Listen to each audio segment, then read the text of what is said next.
السلام عليكم ورحمة الله وبركاته والاليال ميل والبو أدريك جوكتان وولالكينا محمد عبدو محمد يوسف إيوه walaashiina Maryama soo dhawaad walaaleyga qaaliga halkaad naga daawanaysaana waa دعوة فاميلي إيوه Iskaashi Family. ما شاء الله سودو أدلينا أصحاب تميل بدونك جوكتان سيتي في عنتين دمانتين وحنا دينا وذي في عنتين وحنا إذن جينا دمانتين أبا إمن ديري عفماد إيوه xiwaad soo dhawaad الله سوبر ما شاء الله إلهي المحل هاي صون كنا أقبله دعاء الله أنا أقبله توبة إن أنا أقبله قرآن كن عبادوين كعمل كنا مناقص عن الإيمان إن إله أنا أقبل ما تين ولا ليه aamiin وياي حي مريم إن برنامج كان مانتا أو ساسين insha Allah walaalaha qaaliga maanta muuqaalkeega wuxuu ku saabsan yahay ila tali Tah. marka ugu horeyso aad iyo aad baad ugu mahadsantihiin komentiyadiina quruxda badan isugu jira dhiirigelinta iyo ducada insha Allah walaaleyga qaaliga ila talida waxaan soo dirsatay gabar ka mid ah asxaabteena صح insha Allah maanta ayaan usoo jawaabnay because waqti dheer ayaa kasoo wareegtay ma fahanteen marka ila talideeda aaday u dheerayd yani codka ay soo duubtay aaday u dheeraayeen صح soo marka waxaa waaye 10 daqiiqo iyo 8 daqiiqo iyo يعني صح. وقتي aad u dheer u qaadana marka dhageysanayso ma fahanteen soo maadaama ay dheereed anagana waxaan ugu qaadatay maalin badan ay ugu qaadatay صح inaan soo gudbino soo marka dadka waa la kala dulqaad badan yahay ma fahanteen صح marka Abu Maxamed oo gudbiya asaga dhageystay asaga maxal lahaayeen Abu Maxamed aa dhageystay oo hadalka boontiyaasha meesha la rabay in lagala taliyo kasoo qabtay inkastoo ayadana si fiican wax u fahansii ay ka ahado si صح، fiican صح. hadalka ay u kala dhigdhigaysay markaana Abu Maxamed oo gudbiya asaga soo diyaariyay ma fahanteen صح ayno aqra Abu Maxamed shan warqada la soo buuxsay meesha ma fahanteen yani hadalada boontiyaasha soo qoranayay marka insha Allah waa saas maanta muuqaalkayga ila taliyo ku saabsan yahay Abu Maxamed soo daa horta gabadha walaasheena oo Maryama la xifdiyo kow aamin codkeeda horta aad u dheeraay waa san soo maahan marka anigana waa ii waa kala ila fakanayn taladi ha waa ila talida ugu dheerayd waa ila talada ugu dheereed sax waa tii ugu dheereed codkii kuwii ugu dheeraa aan dhageysana oo ila tali ayay noqotay gabadhan maxaa ila tali noo soo dirsatay saadaad marka anigana waxa waaye waqti nagu qaadatay anigoo loo mashquulka iska badan yahay ogtiin saadaad marka anigana waa ii kala fakanaya mugta codkii waxaan meel ku qorabo ma fahamtay sidii marka maxaa soo warkeedii sida uu dhahday si aan u soo gudbiyo ee meel uu qortay ila qofka sidoo wax kuugu sheegay inaa u sheegtay maadaama codkii idinka adin soo dhigay anigana aan soo bandhigay sideenaba laakiin meel aan ku soo qoray saadaada marka gabadhan ila taladeeda haddaan ku bilaabo Maryama waxay tiri horta haddaa bilaabno Maryama gabadhan waxay tiri horta gabar ardayd waaye waasan soo maahan oo wax barata صح ayay ahayd marka waxay dhahday maalin maalmaha ka mid ah anigii iyo ardayda wax isliginayni oo wiil gabdha la ahaa ayaa meel maktabad ah ama library ama meel maxaa lahaay ardayda wax ay ka raacdaan ayaa la soo imaaday waasan soo maahan marka meeshaas wax laga diyaarsanayay ayadoo saa ay tahay marka ayaa anigoo meeshii aan ku suganahay ayaa hal mar indhahayga waxaa qabtay wiil meesha maxaa la ardayda ka mid ah صح wiilkaasi ayaa indhahayga ku dhaceen aniga waa arkay tiri laakiin asi inuu arkay ani markaan arkay isla markii aragtidayda koowaad isla markii hoos ayaan indhahayga u laabtay asii markaa inuu fiirinayo in kale ma garanayo tiri صح bes kadib maalinkaasi yarkan ay arkaysan oo Maryama aqoon gooni isku malihin yaa dhahday laka mana garanaha laakiin waxaan ogahay inuu ardayda kamid yahay meesha uu ka mid yahay waasan soo ma صح laakiin maalinkaas aragtida aan arkayay kadib waan soo baxay dhahday meesha markaan soo wada tagnay guriga ayaan iska aaday bes waxaa igu bilaabmay inay maxaa la wiilkii sawirkiisa igu soo laalaaban aan arkay muuqaalkiisa muuqaalkiisa zaid u arkaya yani man riyuun way dhahday yani muuqaalkiisa igu soo horbaxay maanta ha bes maalinkiisaas igu dhaaftay dan maalin kale ayaan kulanay dhahday صح anigoo socdo oo leela socdo ayaa iska hor imaanay markaan arkay dhahday haddana mar labaad isheeda ku dhacday haddana waa aada waa isku naxay dhahday waasan soo ma waxaa igu bilaabmatay haddana inaan maxaa lahayd jareeyo cabsi ayaa igu bilaabatay dhahday صح waa markii labaad ay la kulmeyso haddana mar saddexaad ay kulmeen haddana waasan soo Maryam markaa saddexaad haddana galaas baa lagu wadi jiray xiisadaa la qaadanaya dhahday haddana horteena soo fadhiistay haddana sidii oo kale ayaan dareemaya dhahday marka afraad u dambeysay is arkayaan haddana waxay ku kulmeen meel ee maxaa dhahay ardayda cuntay ay ka cunteynayeen maqaayadda meeshaan ku kulanay dhahday haddana anagoo soo galeen gabar saaxiibadii ay la socotay dhahday anagoo soo galaayo iyo asoo meesha ku aadkeena fadhiyo ayaa arkaya dhahday haddana isla sidii cabsi xoogan naxdin fara badan ayaa igu bilaabmay dhahday maalinkaa wixii ka dambeeyey aniga dhan isbedel ayaa nolosheeda ku bilaabmay dhahday maxaa yarkii haddana sawirkii maxaa muuqaalkiisa inuu aad iga fara badanayo oo aad u arkaayo bas maalimaha kamid ah markaa intii horta markay intay meesha kasoo bixin maqaayada markay wiilka aragtay gabadha saaxiibadeeda waxay ku tiri meeshaan naga saar iyo celi na bixiya dhahday markaas waxay ku tiri gabadha saaxiibadeeda maxaa jira ay dhahday soo may dhahday waa ku baryaa namar dhahday meesha iga saar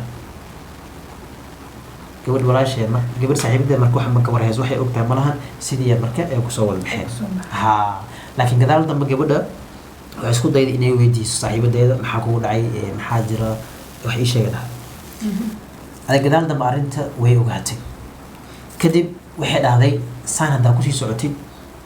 xanuunkan waxaan aad dareemaysid way kugu ziyaadayene bal aan ogeysiino aan u sheegno yarkaan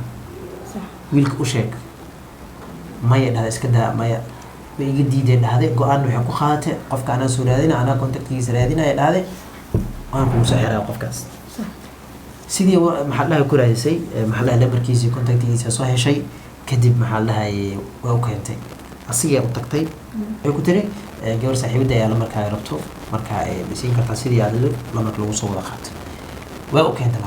markaas hore mala xiriirnay dhahday contactiga waan save garaystay wuu ii yeelay dhahday laakiin maalmo kadib ayaa maxaa dhahay isku day inaan la hadlay waan salaamay salaanta iga qaaday maxaa dhahay kadib waxay noqotay in haddana aan la hadlo oo maxaa dhahay iswareysano seelta xaaga markaasoo dhehe marka lamarkii inaa raadinaysa aan maqlay lamarkii maxaa jira oo raadinaysay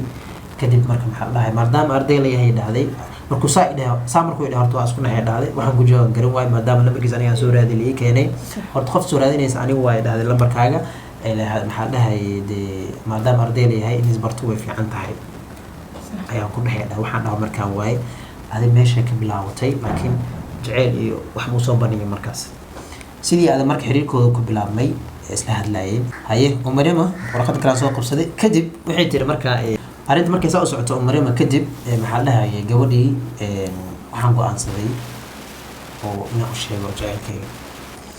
horta intaysan u sheegin gabadha saaxiibadeeda inay hadleen ayaan rajeynaa oo maxaa dhahay go-aansadeen inay u sheegto bandhigto jaceylkeeda intaysan u sheegin ka hor waxay sameysay markaa maalmaha kamid ah marka iyadoo maxaa dhahay fasalka lagu jiro ayaa maxaa dhahay saan u joogay fasalkii aan ku jiro ayaa madax xanuun miyaa igu bilowday dhahday miiskiyaa marka ku dul ooyey dhahday aan zaaid u ooyey kadib macallin oo macallimiinta kamid ah ayaa maxaa dhahay ii imaaday oo maxaa dhahay iweydiiyey xaalkayga maxaa kugu dhacay u dhahay maxaa kugu dhacay caadi ah wax miigu dhicin ayaan ku dhahay bes يعني معنى كاس وحوجه مركا أرضي وحوجه واحد قدر يمسك إنه محل نحجله كي حنوزنا كي كله أو إنه فهم يعني ها ما فهمت هذا مركا هذا اللي لسه حرير ده معنى كي أساسي وراوي وقاعد حقيقة حال ديني بس أنا عادي هاي محمد جرو بس أوكي أردي سيدي مركي كسعتي ما أنت ده مركو حنقو أنصدي معنى كي نامو شيء waxa ay dareemayso xaaladeeda sida ay tahay ma faham taa inta ku dhihin oo Maryama horta xanuun ee maxaa dhahay cabsidii zayd markay ku ziyaaday reerkeeda familkeeda way ka dareemeen gabadh inuu isbedel ku imaaday ayadana waxay dhahay waxbarashada wixii dhan maxaa la hoos ay maxaa noqdaa ma faham ilaa isbitaal la geeyay dhahday oo la ogaaday xaalkeega iyo maxaa dhahay dhiigara laga helay waasan soo mar dhiigeedina hoos u dhacay oo yaraaday ayadana mar gabadhii si kale ay tahay xataa reerkeega way ogaadeen way shaqsadii waasan soo mar bes aan ku soo laabto macallinkii marka arrintii hadana ee u sheegtay talankaana way dhahday tala inaan ku weydiistaa rabaa taladii marka waxay ahayd wiilkaasi ayaa maxaa dhahay يعني واحد ما نبني يده وشيء يعني معلنك وشيء ها معلنك وشيء صار وعشان سوما يعني إنه لا تلي أنا ربطه صح marka talankaara waa ay dhahday arrintaasna waa ay haysataa صح ma fahamta maadaama oo macalinka xoogo aan macalimiinta way ii kaliya ahayn asigana xoogo marka u dhowaa waxba u sheegin kariya dhahday waaysan soo mahan صح yacni umarima arrintii bilaab ilaa dhammaanta waan u sheegay si faahfaahsan haa waa u sheegay marka talankaara way dhahday arrintaas way haystaa yarkaas waaye waan ardayda maxaa lahay iskuulka ka mid arrintaasaan i haysata xanuunkaas noocaasaan igu dhacay saasaan dareemaya ay ka waran xanuunkaas iyo cabsidaas faraha badan wax walba waan u sheegi dhahday marka xanuunkaas baan dareemayaa macalin marka ka waran dhahday wallaahi horta maxaa dhahay horta weerta umarima ee ardayda ina waxaas markay ay dareemaan macalinkiina uga tagaan way adag tahay waasaan soo mahan لا معلنك معلن haa macalinku wuxuu ahaa mar qof fahmaayo waasaan soo mahan markaas wuxuu dhahay waxbaa ka cabsanin waan garab istaagaya yarkaasna waan raadinayaa صح waasaan soo mahan adig horta wuxuu dhahay ma u bandhigatay jacaylkaa ma u sheegtay صح ma u soo bandhigtay yani gabadha gadaal waxay ka tiri jacayl zaid aa u qaaday taas baan ka ilooy waasaan soo mahan صح jacayl zaid aa u qaaday dhahday bis marka macalinku wuxuu ku dhahay ma u sheegtay marka jacaylkaaga ma u soo bandhigtay may wax wax ma u sheegay dhahay laakiin waan salaamina laakiin waxaani toos ma u sheegay haa jacayl aa u sheegay ma jirto horta maxaa dhahay u sheeg la hadal la xiriir wuxuu ku dhahay igu soo wareegay صح kadib gabadhii macalinka saas uu kula taliyey kadib waxay go-aansatay gabadhii inay u sheegto معلنك maya يعني wiilkiina u sheegtay haa jacaylkeeda صح okay se u socotay يعني معلنك هذا كله haa macalinkaa ku dhiirigelin inay u sheegto okay way u tagtay marka way xiriireen marka aniga guriga kan bixi jirnay dhahday marka qofkii inuu ila hadlo rabo ama wax guriga lagu imaanaya dhahday may fahamta soo hooyada aabaheen iima ogoleen banaankina aaday dhahday صح soo marka waa la hadlaa waa la xiriiraya qoraal waan usoo bandhigay dhahday jacaylkiyaan u sheegay wax walba bilaaw ilaa dhammaad waan u sheegay dhahday xanuunka igu imaaday iyo sida maxaa noqday cabsidii wixii kulli waan u sheegay dhahday markaasuu dhahay horta uu dhahay way aqbalay dhahday horta way aqbalay jacaylkayga ma ogolaaday laakiin intaana maxaa u haysatay oo maxaa mar hore igu sheegi weysa u dhahay waasaan soo maha yani mar hore ii sheegi lahayd intaan xanuunka waxaan dhan ay gaari lahayn waa la socodsiin lahayd صح marka adiga sidii meeshii ku bilaabmatay asigana jacaylkeeda uu ku ogaaday intaa kadib marka maryama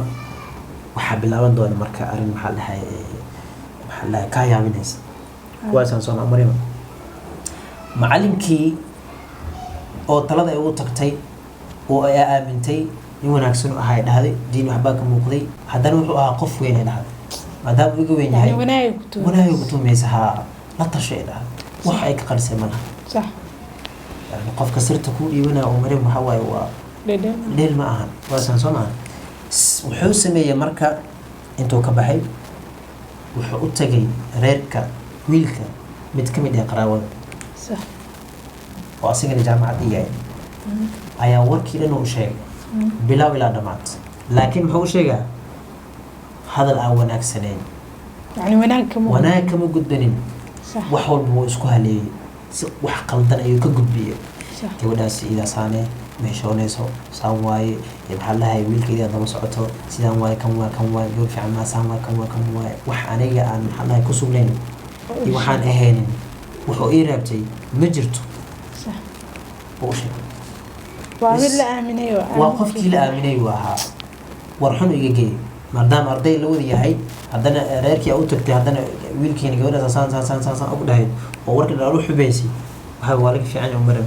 waasaan soo maahan haddana macalinkeeda tahay haddana way ku aamintay waasaan soo maahan adiga warkii sidii u ahliyay عندنا قفا wanaagan ku tumaayay dhahday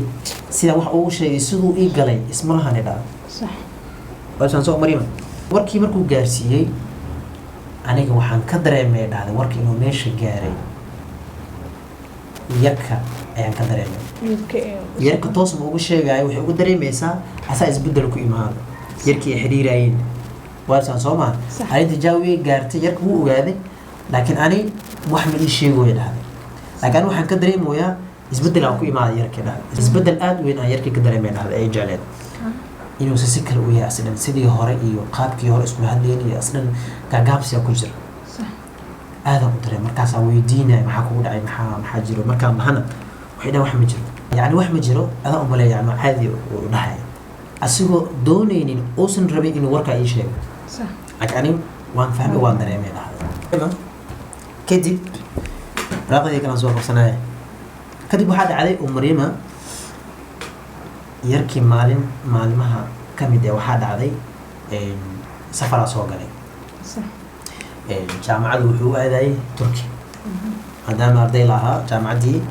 maxaa dhahaye Turki uu aaday 4 sano inuu meesha soo qaato saadaad marka wuu ii sheegay dhahday waan baxayaa uu dhahay safar aadaya Turki oo socda صح jaamacadda halkaas aan ka dhiganaa waayahay ayaan ku heshiinay bis